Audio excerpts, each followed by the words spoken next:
الشغل ممكن يتعوض، لكن انت لا. في لحظة كده كلنا بنعيشها، تبص حواليك وتقول أنا بعمل كل حاجة صح، بس ليه مش حاسس بأي حاجة؟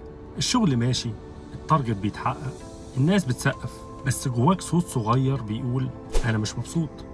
ساندر باتشاي الرئيس التنفيذي لجوجل قال جملة بسيطة بس جميلة وعميقة جدا.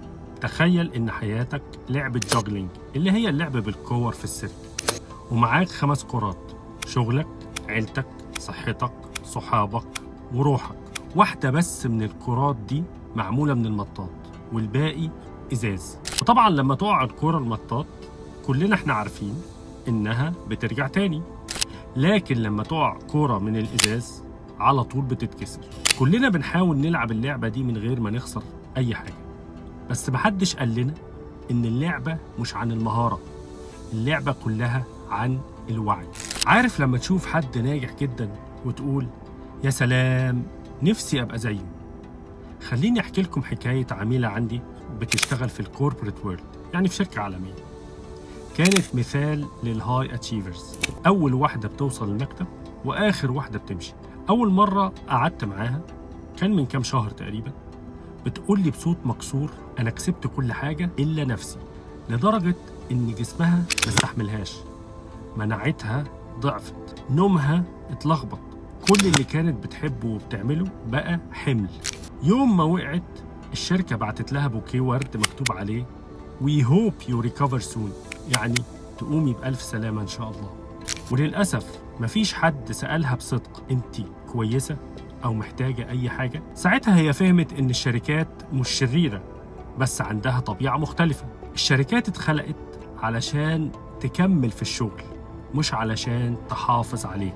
الشغل ممكن يتعوض، لكن أنت لأ.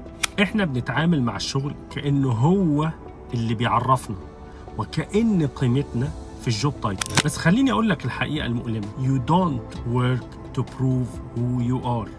You work to express who you are.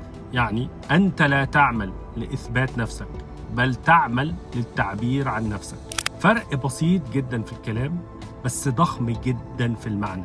لما تشتغل علشان تثبت، كل حاجة حواليك بتبقى تهديد، لكن لما تشتغل علشان تعبر، كل حاجة ممكن تبقى فرصة. وده أول فرق من اللي بيعيش بوعي واللي بيعيش بقوة. أنا سمعت الدكتور خالد غطاس مرة كان بيقول جملة هو كمان سمعها، بس هي فعلا جملة جميلة جدا: هناك فرق بين ما يربح وما يريح. تأمل كده في معنى الجملة دي تاني. كل حاجة عاوزين نربح فيها، رياضة، شغل، عيلة، صحة، لازم نبذل فيها مجهود، بس في آخرته هتكون الراحة بالنتائج. في حاجة محدش بيقولها لنا: المخ مش مكنة، المخ بطارية.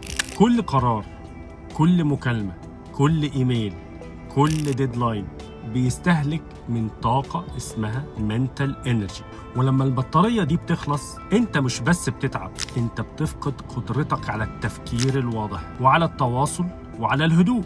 وده السبب انك تبقى راجع من الشغل مش قادر حتى تتكلم، مش علشان انت كسلان، لا، علشان انت مستنزف، علشان انت دريند. فلو بتلوم نفسك انك مش قادر تدي وقت ومجهود بعد الشغل، افهم انك محتاج تشحن، بلاش تهاجم نفسك. العقل محتاج لبوز مومنتس، يعني لحظات سكون، اللحظات اللي تسكت فيها الدنيا علشان تسمع نفسك. لأن اللي بيشتغل 24 ساعة ما بيكسبش أكتر، بيخسر أسرع. في وهم منتشر جدا إن النجاح يعني إنك تشتغل أكتر، لكن الحقيقة النجاح الحقيقي إنك ما تتكسرش وإنت بتكبر. في ناس وصلت للقمة بس لما بصوا في المراية ما عرفوش نفسهم. النجاح مش إنك توصل، النجاح إنك توصل وإنت لسه سليم. لأن اللي بيوصل وهو مكسور عمره ما هيعرف يستمتع باللي وصل له. الحياة مش اختبار، الحياة تجربة. كلنا بنلعب اللعبة ب5 كرات، بس اللي عايز يعيش بوعي لازم يعرف إن التوازن مش معناه المساواة، التوازن معناه الحكمة. إنك تعرف إمتى تدي وإمتى توقف، إمتى تشتغل وإمتى تشم نفسك. مش عيب تقول كفاية النهاردة، مش ضعف لو اخترت نفسك قبل الديدلاين، وده معنى القوة الحقيقي. أنا عارف إنك عايز تثبت نفسك، بتحلم، بتسعى، بتجري، بس اسمعني كويس. لو الشغل اختفى بكرة، هل لسه هتعرف انت مين؟ مرة تانية، لو الشغل اختفى بكرة، هل لسه هتعرف انت مين؟ Work is replaceable. You are not. لو وقعت كرة الشغل هتطلع تاني، وهي دي الكرة المطاط. بس لو وقعت كرة صحتك أو روحك أو عيلتك، مش هتطلع بنفس الشكل تاني. اختار بحكمة، اختار نفسك الأول.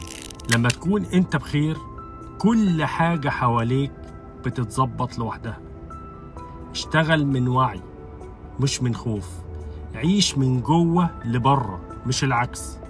مفيش أي نجاح يستحق إنك تخسر نفسك علشانه. لو الرسالة دي مهمة بالنسبة لك، شاركها مع أي حد نسي نفسه في دوامة الشغل، وابدأ من النهاردة تختار نفسك.